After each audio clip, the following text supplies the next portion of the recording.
Halo teman-teman, kami ucapkan terima kasih untuk teman-teman dari Grobogan, Purwokerto, Halmahera, Makassar, Bogor, Wonogiri, Pandeglang, Lampung Tengah, Demak, Kulon Progo, Jember, Pati, Bandung, Bekasi, Batam, Pasuruan, Dompu, Ciledug Tangerang, Lampung Tengah, Kertosono, Jambi, Bima, Medan, Gresik, Probolinggo, Kedah Malaysia, Banyumas serta Sumatera yang telah setia menyimak video sebelumnya. Kami ingin mendengar dari kalian semua. Tulis di kolom komentar dari mana kalian berasal dan cerita mistis apa yang populer di sana, agar kita bahas nanti di video selanjutnya. A'udzu billahi minasy syaithanir rajim. Malam itu, ketenangan di pesantren yang biasanya penuh dengan lantunan ayat suci berubah menjadi sebuah petualangan mistis yang menegangkan. Seorang santri bernama Udin, yang terbiasa melanggar aturan, terlempar ke dalam sebuah pengalaman yang tak akan pernah ia lupakan. Berawal dari tidak mau untuk mengikuti perintah, Udin mendapati dirinya bukan lagi di alam yang ia kenal. Masjid yang seharusnya menjadi tempat tidur sementara, berubah menjadi gerbang ke dunia lain. Dunia yang penuh dengan bayang-bayang masa lalu, misteri, dan kehadiran makhluk tak kasat mata. Siapa yang bisa menduga, tidur di mihrab bisa membawa seseorang berpindah alam? Kisah ini penuh dengan kengerian yang bersembunyi di antara detik-detik malam yang kelam.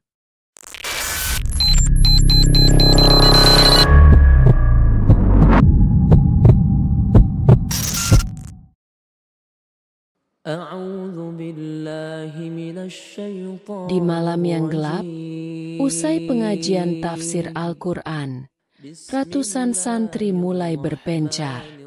Udin, seorang santri berusia 15 tahun, memilih untuk tetap di dalam masjid.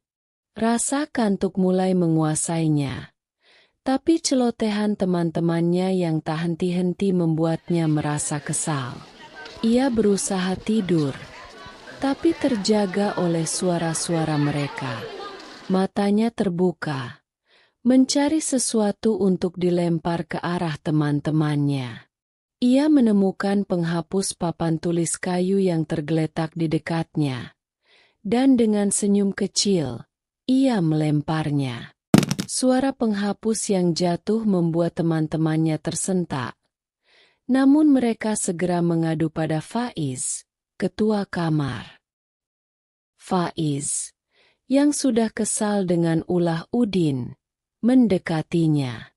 "Udin, bangun, pindah ke kamar," kata Faiz dengan suara tegas, sambil mengguncang bahu Udin. Namun Udin hanya mendengus, enggan bergerak. "Jangan tidur di mihrab, Din.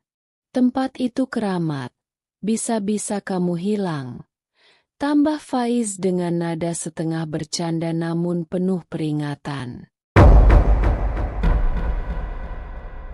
"Ah, cuma mitos," gumam Udin dalam hati, mengabaikan peringatan Faiz.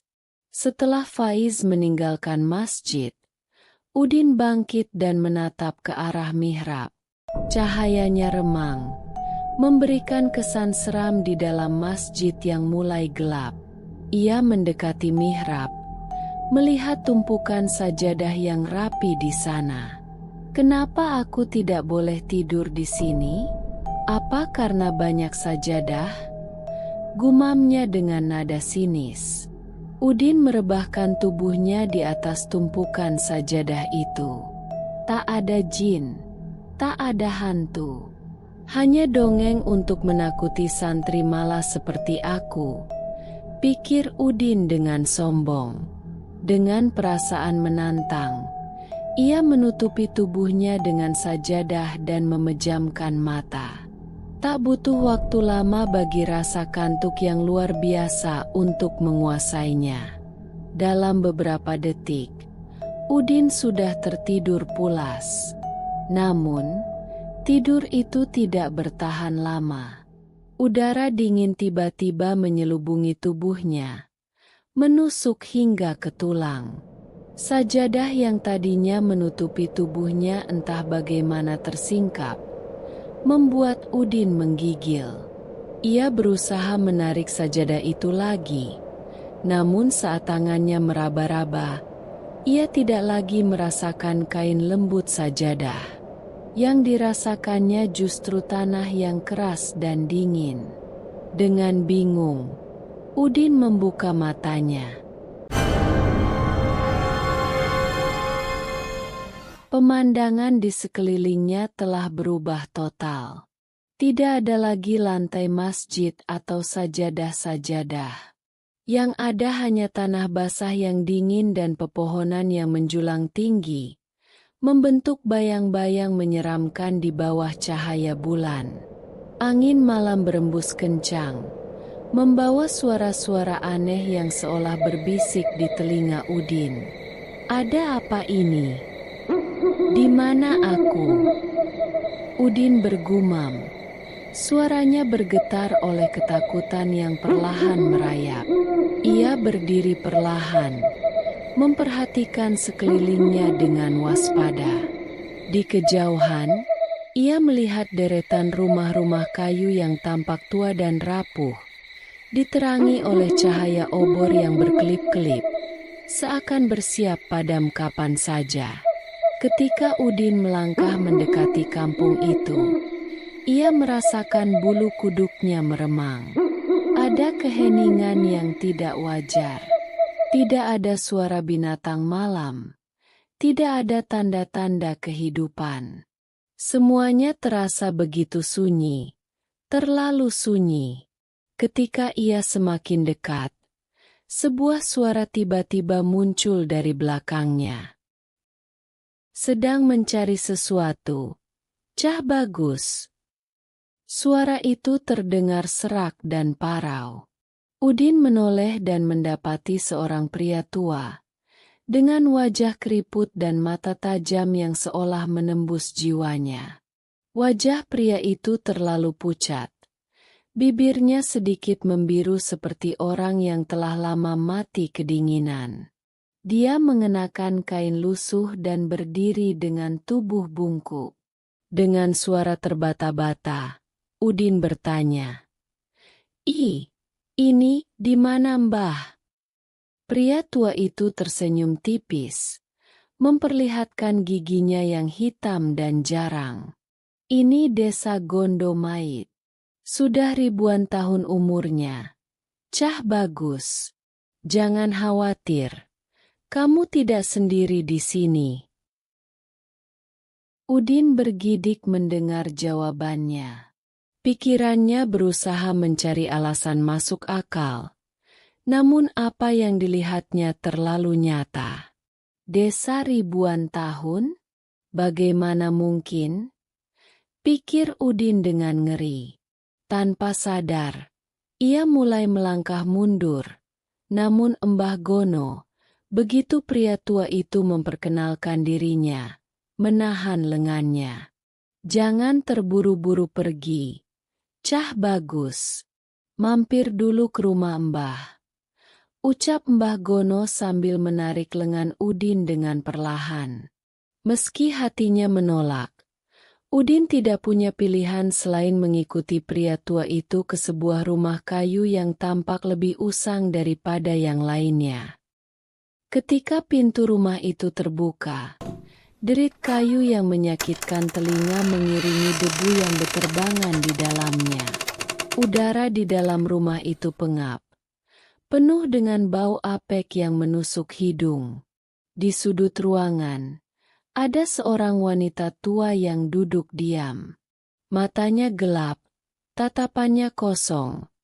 Namun ia terus memperhatikan setiap gerak-gerik Udin dengan intensitas yang membuat bulu kuduk Udin berdiri. Di sisi lain, dua bocah kecil berdiri dengan tatapan datar. Wajah mereka pucat. Kulit mereka terlihat seperti tidak pernah terkena sinar matahari. "Ini cucu-cucuku," kata Mbah Gono dengan bangga. Meskipun ada sesuatu yang sangat aneh pada kedua anak itu. Mereka tidak bergerak sedikit pun. Hanya menatap Udin tanpa berkedip. Udin merasakan napasnya semakin berat.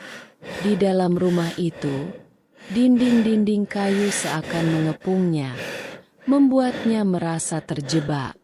"Saya harus pergi, Mbah, terima kasih. Tapi saya benar-benar harus pergi sekarang," ujar Udin sambil berusaha melangkah ke arah pintu. Namun, ketika ia mencoba membuka pintu, seolah-olah pintu itu terkunci dengan kekuatan yang tak terlihat. Tangan Udin gemetar saat ia berusaha menariknya. Namun sia-sia. Suasana di dalam rumah semakin mencekam. Dan tiba-tiba suara wanita tua di sudut ruangan terdengar. "Jangan pergi dulu, Cah Bagus. Belum waktunya kau kembali." Udin merasakan darahnya membeku. Dengan napas terengah-engah, ia menoleh dan melihat wajah wanita tua itu semakin mendekat. Meskipun tubuhnya tidak bergerak, wajahnya semakin menyeringai, memperlihatkan gigi-giginya yang tajam. Bocah-bocah kecil itu juga mulai bergerak perlahan, mendekati Udin dengan langkah yang menyeramkan. Dengan wajah panik, Udin mendorong pintu kayu itu sekuat tenaga.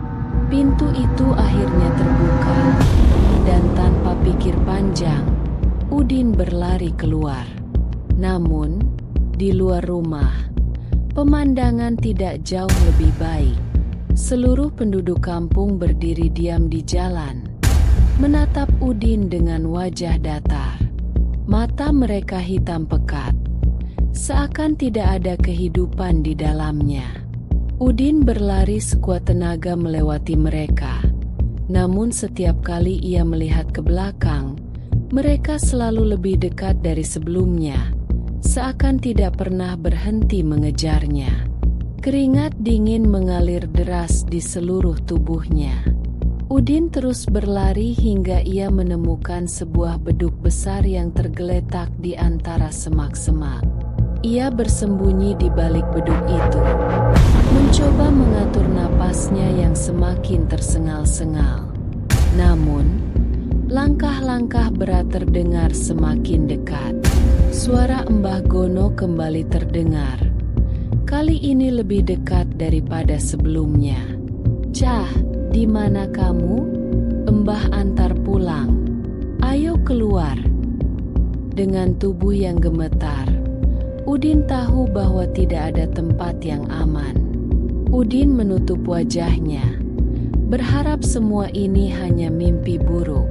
"Ya Allah, jika Engkau masih memberiku kesempatan, aku janji akan berubah," bisiknya dengan lirih.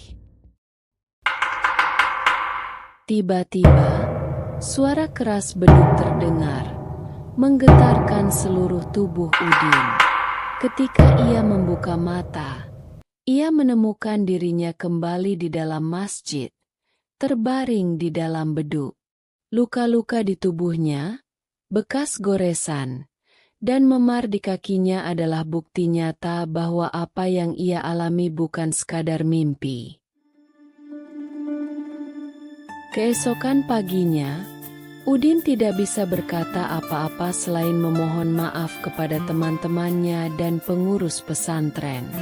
Ia telah belajar satu hal penting, bahwa tidak semua mitos hanya dongeng belaka. Ada hal-hal yang tak bisa dijelaskan oleh logika, dan malam itu, Udin telah menyaksikan semuanya.